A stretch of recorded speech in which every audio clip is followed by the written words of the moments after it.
Haji di tengah wabah, karantina hingga korban yang berjatuhan. Paling tidak butuh waktu sekitar 1 bulan untuk menempuh perjalanan dari tanah air menuju kota suci Makkah selepas terusan Suez kembali dibuka. Bukan waktu yang sebentar untuk terombang-ambing di tengah lautan dengan berdesak-desakan selama perjalanan. Apalagi ada penyakit yang tengah mewabah. Lengkap sudah penderitaan calon jamaah haji waktu itu. Meski demikian, hal tersebut tak menyurutkan niat mereka untuk menunaikan rukun Islam yang kelima. Mereka menganggap hal tersebut sebagai satu tantangan demi menggapai ridanya sehingga harus disikapi dengan penuh kesabaran dan keikhlasan. Dalam rangka mencegah penyebaran wabah, pemerintah saat itu memberlakukan karantina di sebuah pulau kosong dekat Aden, sekarang Yaman, yakni Pulau Kamaran. Karantina di sini, dalam tulisan Marcel Wittos yang berjudul Mempertaruhkan Jiwa dan Harta Jemaah Haji dari Hindia Belanda pada abad ke-19 dalam Indonesia dan Haji 1997 menjadi bahan tertawaan bagi bangsa lain. Pasalnya, pulau tersebut minim sumber air sekaligus cuaca panas yang tidak terkira. Tak ayal, bukannya kesehatan terjaga, tinggal di pulau tersebut barang sebentar saja membuat calon jamaah haji kian menderita. Panas yang demikian menyentak ditambah ketersediaan air yang tipis mengakibatkan mereka kelelahan dan mudah terserang penyakit. Akan tetapi, dalam laporan dokter yang bertugas di sana, kebutuhan jamaah di pulau tak berpenghuni itu terpenuhi. Snow Hurgronje 1996 menyebut hal tersebut sebagai kabar bohong. Tidak hanya itu, karantina juga membuat kantong calon jamaah haji kian kempis. Pasalnya, saban karantina, mereka akan dikenai biaya pemeriksaan kesehatan dan biaya tambahan lain oleh petugas yang berjaga. Din Majid dalam Berhaji di Masa Kolonial 2008 mencatat bahwa penumpang kapal yang terinfeksi penyakit harus diinformasikan kepada penguasa pelabuhan untuk ditanggulangi. Paling tidak, penumpang selama 120 jam harus dipantau kesehatannya sampai dinyatakan negatif dari penyakit yang tengah mewabah itu. Selama pemeriksaan, tidak ada seseorang pun yang boleh menaiki kapal.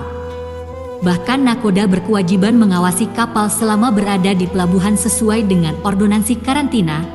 Bukan hanya penumpang, tetapi barang-barang yang dicurigai terinfeksi virus kolera, pes, atau cacar berdasarkan pertimbangan dokter tidak boleh dinaikkan ke kapal. Barang-barang itu juga ditempatkan di ruang khusus guna dibersihkan dari kuman penyakit. Setiap penumpang harus membayar F3 untuk setiap pemeriksaan kesehatan.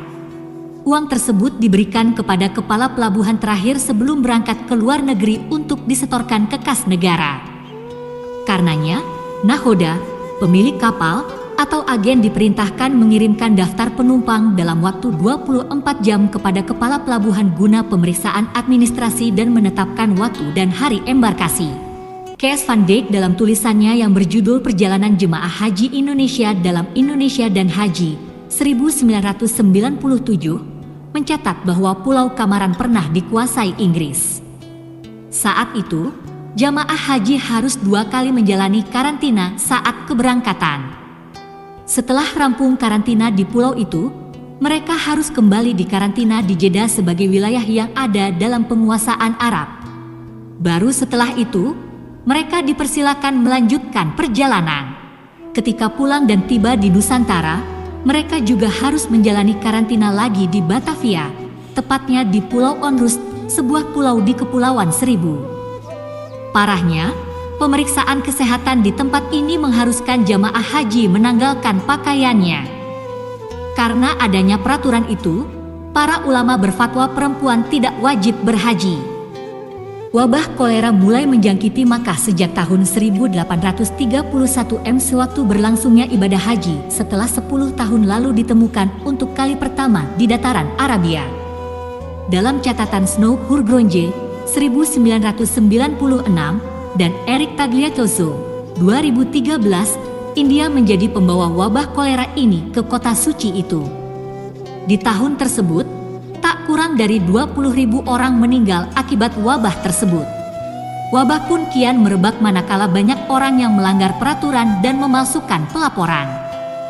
kepentingan perdagangan Inggris dalam hal ini, menurut Snow Hurgronje, 1996, lebih utama ketimbang kesehatan umum.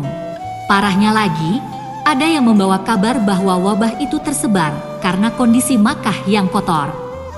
Bahkan ada juga yang menyebut hal tersebut gegara air Zam-Zam. Tuduhan tersebut tentu saja sama sekali tidak berdasar. Sebab, air Zam-Zam yang begitu jernih merupakan obat yang dapat menjadi wasilah bagi orang sakit menjadi sehat. Wabah kolera ini, dalam catatan Marcel Wittos pada tulisannya yang berjudul Mempertaruhkan Jiwa dan Harta Jemaah Haji dari Hindia Belanda pada abad ke-19 dalam Indonesia dan Haji 1997, menjangkiti Makkah sepanjang abad 19. Tahun 1865 menjadi puncaknya dengan korban jiwa tak kurang dari 15.000 di seluruh Makkah. Wabah pun menjalar ke seluruh pelosok Hijaz. Tahun 1872, 4.000 orang menjadi korban wabah tersebut. Tahun 1881, ada 2.000 korban kolera dari Nusantara. Banyak juga jamaah haji yang terkena cacar. Sementara tahun 1875 terjadi wabah pes. Menurut dokter bedah berkebangsaan Inggris, 88% korban kolera meninggal di pertengahan tahun 1880-an.